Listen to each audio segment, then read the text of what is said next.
Video conferencing के जरिए अगर दोनों देश के प्रतिनिधि आपस में बातचीत का वो चैनल खुला रखते हैं तो ये कितनी बड़ी उम्मीद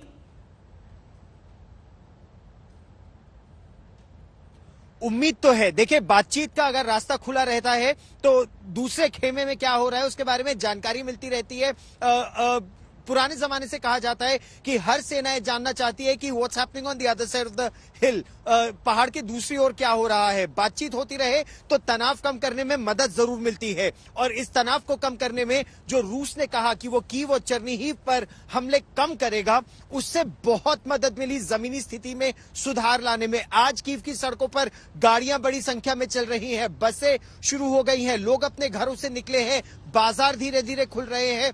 और चेर्निहिव और कीव के आसपास के इलाकों में अगर हम इरपिन, बूचा, ब्रोवरी की बात करें तो यूक्रेन की सेना कई नए इलाकों में पहुंचकर अपने तंबू गाड़ने में सफल रही है, अपने और हथियार आगे ले जाने में सफल रही है। रूस की सेना इन इलाकों से खासा पीछे हटी है, तो इससे कीव की सुरक्षा को बढ़ाने में यूक्रेन की सेना को मदद मिली है। लेकिन अब इसके आगे क्या युद्ध और भीषण होगा या शांति होगी? क्योंकि तनाव इस बात से आज बहुत बढ़ गया कि खबर यह आई कि बेलगोरोड में दो हेलीकॉप्टर घुसे और वो हेलीकॉप्टर यूक्रेन के थे और उन्होंने वहां भारी तबाही मचाई। तो इससे तनाव एकाएक पूर्व के क्षेत्र में बढ़ गया है।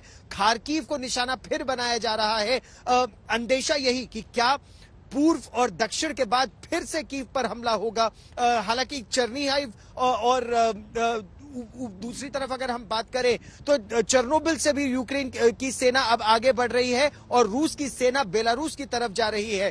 तो कहीं ना कहीं ये समीकरण जमीन पर बदल रहे हैं। श्वेता, पर गौरव, ये हवाई आत्मविश्वास का अचानक क्या इसके पीछे क्या है कि क्या हवाई ताकत मजबूत हुई है यूक्रेन की, जो वो ये चाहे अब इसमें रूस की तरफ से कोई आधिकारिक पुष्टि नहीं हुई है, लेकिन अगर यह सच माना जाए कि वाकई यूक्रेन ने हवाई रास्ते से आक्रमण किया है वहां पर रूस की सीमा में घुस के, तो इसके पीछे क्या कारण?